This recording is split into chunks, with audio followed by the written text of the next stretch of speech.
One of the things I love about project management and thinking about it as a practical discipline and a methodology to take ideas and to bring it into the concrete, like to manifest. I'm a Taurus. I am an earth sign, material earth. Like I like to make things. I'm a sustainer. I like to build systems. I like stuff to last, right?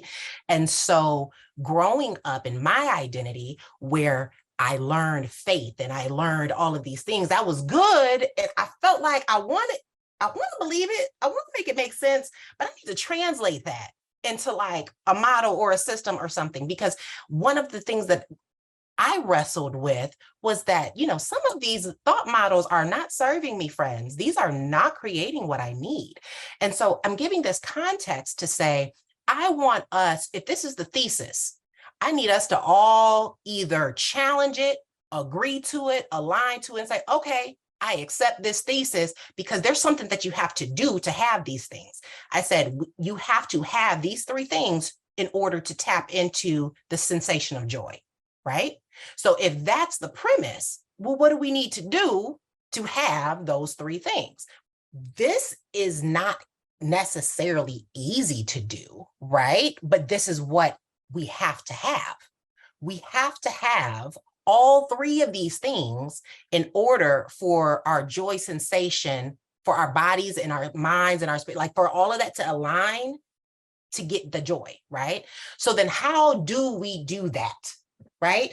To have those three things, you need to do three things. And I want to spend some time here with you all. You have to name it.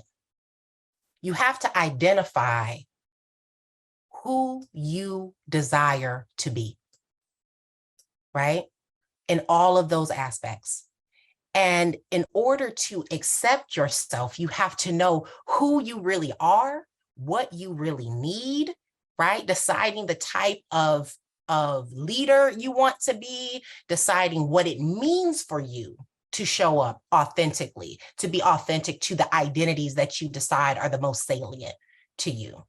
And naming it. So the manifest model, you'll see in the parentheses, I have identify, decide, and engage. Let me give you some context on this, and then I'll break it down into how this applies to being able to activate joy. I believe in autonomy. I believe in wholeness, multiplying by wholeness. You ever heard the phrase, two halves make a whole? That is mathematically not sound, okay? If you multiply 0.5 by 0.5, you get 2.5.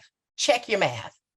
And the reason is because you have a half trying to give a portion of itself away and trying to get a portion of itself. So both of them are less than what they started with. Now, I want you to take that math and I want you to evaluate your relationships at work, at home, spiritually, physically, the relationship you have with your body, and consider whether or not you are whole trying to multiply, or if you are a half trying to add another half. I'm gonna just let that sit right there for a little bit. I wish I would come off mute and laugh and be like, I'm having a good time, guys. This is a good time. So anyway, I think it's really important that we recognize that autonomy is it's essential to reclaim our power. Often we feel powerless. I'm gonna just tell you a little bit about, as the identity of being a Black American and the experience of systemic racism, the experience of misogyny, the experience of all of the things. There are many narratives in my collective memory that has made me feel powerless. And for a very long time, I had to try to reattach my relationship to power. I had to reattach my relationship to what it means to be powerful. Where does power come from? Does power come outside of myself or is it within myself? Like, how do I get it, right? So all of this work is a part of that identity work. It's all a part of this one step of naming who you choose to be, right? But that's foundational, because if I'm showing up half aware of who I am, but I want to be a meaningful community, I'm only going to be halfway a meaningful community because I'm not even really being fully myself all the way, right? Like there's insecurities that are coloring that experience, or that are blocking or sabotaging those experiences, right?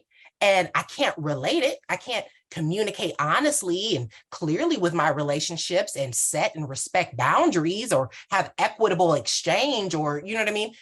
Because I'm only halfway honoring my own needs. I haven't acknowledged what brings me joy. I haven't acknowledged what I truly need to sustain, because I'm showing up the way that I think I need to show up.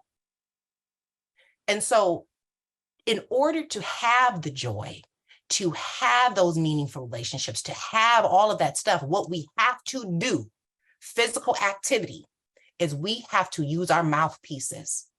We have to name things. Then we have to claim it. Claim it is to take ownership. It's to take power, your power back, to control the things you can control. I've been doing project management for over 15 years. I've been a certified coach, both life coach, health coach, and trauma-informed coach for 5 years. And with all of the work that I've done with executives, with just individuals, high performers, I call us high capacity performers. We just like to do the things. What I found is that change is hard. We say we want change. This system needs to change. This process needs to change. This person needs to change. Everything needs to change. And everything you notice is that's externalized, right? People are frustrated by change because you're trying to change the things that are outside of your realm to change. And because that's where you're directing your energy, it becomes very difficult to see all of the things that you can change, which are inward, right?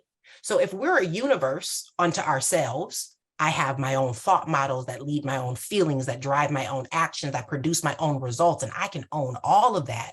It's very difficult to see that if my perspective is fixed externally, right? And I'm looking at what Becky needs to do, or what Shonda needs to do, or what Michael said, or, you know, all of these external experiences, expecting the world to change so that we can feel better about our relationships with them.